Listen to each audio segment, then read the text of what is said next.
I want to understand from you is what is under the hood of a modern retention marketing or a CRM platform. If you could decode that. Yeah, absolutely. I get this a lot. So there are multiple components, right? Let us say the foundation has to be super solid. It has to be a data foundation. We call this CDP, right? So on the foundation of, or the bedrock of customer data platform, you have analytics, you have messaging, and not just messaging as one-time messaging, but the whole message orchestration engine, right? Something that knows that I can, send the nudges across multiple channels, right? Email, this could be SMS, WhatsApp, PM. email, SMS, texting, and so on and so forth, right?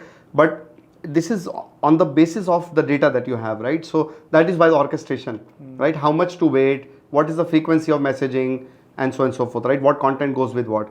Then you have offers and loyalty, right? Very, very important. Like, what kind of offers? Is it a buy one get one? Is it a flat discount? Is it a discount on certain products? Do you cross a certain price threshold? So analytics, then you have all the message orchestration, you have loyalty, and finally you have personalization, right? Again, very important, because you can send messages all day long, and no one responds to it. You should know, that, hey, no one really cares about what I'm sending them, right? And this has to complete back as a loop, right? So you are responding back to how customers are treating your messaging, whatever you're sending to them. Even if you're doing an on-screen personalization, through say product experiences or product A/B testing, you have to know whether someone actually went down that flow or not, right? And all of this is peppered with AI all over, right? Okay. And AI, obviously, as so AI is that dhania, you have to sprinkle it in everything. it's actually yes, but it's not just a cosmetic thing. Actually, it actually is very meaningful with the evolution of LLMs and all. So we'll go deep into AI. But tell me, you mentioned CDP, and is CDP a glorified database or what it is? Because you mentioned it's the bedrock, but just if you could double click on CDP. Yeah, so CDP traditionally was all your customer data in one platform, right? And it is a database, you're right. So you store all user behaviors. Now, in the earliest of the days, where data storage and processing was super expensive, you would only store customer data, right? So everyone that actually transacted or signed up with you as a customer is where you would store. These days, since data storage and processing and activation is still not cheap, but storage is cheap, you can actually store all data. So even if that visitor that we spoke about a few minutes ago shows up on your website and starts browsing around, you will store all this information into the database, right? And that's why it goes beyond just CDP, it goes as a good solid data platform. And on the basis of that, then you can activate this data, right? Most of the CDPs don't help you with the activation. They are a storage platform, right? And then there is, this is a continuously evolving field. Now you have composable CDPs, there are reverse ETL platforms, there are all sorts of things going on here. But what type of data does go into a CDP? Like traditionally we used to see that there is name, phone number, what person has bought. So that used to be, but that's how much data. But what are the things which go beyond it? Yeah, so every behavior, for example, if you trace a user's journey, so what ad campaign got them into the platform, right? Okay. So if you are showing an ad saying that, hey, we have the best collection of denims, right? Or we have Japanese denim, which is considered a very high, end product, and you got that person to come in and browse your denim collection, that ad copy would be saved, right? Because you can later utilize it for messaging.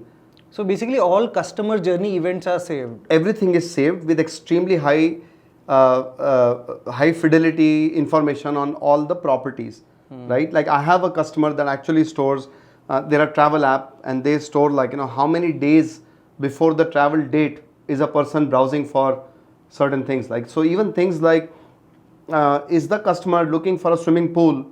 If you're 2 days away from your vacation, I don't think so that's a criteria. If you're 2 months away from your vacation, I'm sure you're looking at the size of the pool, is it heated or not, those kind of things, right? So basically what I'm hearing is there's a lot of intent data which is getting stored before the action is taken. Correct. And that's why it goes beyond just the definition of CDP, right? Traditional CDPs were only customer information, right? Hey, my customer, this is the transaction, like you said, few things, what brand did they buy, and so on and so forth, right? Now there are products or CDPs which actually, like Clevertap, for example, we ship with an embedded CDP, like, it's part, we don't sell it separately.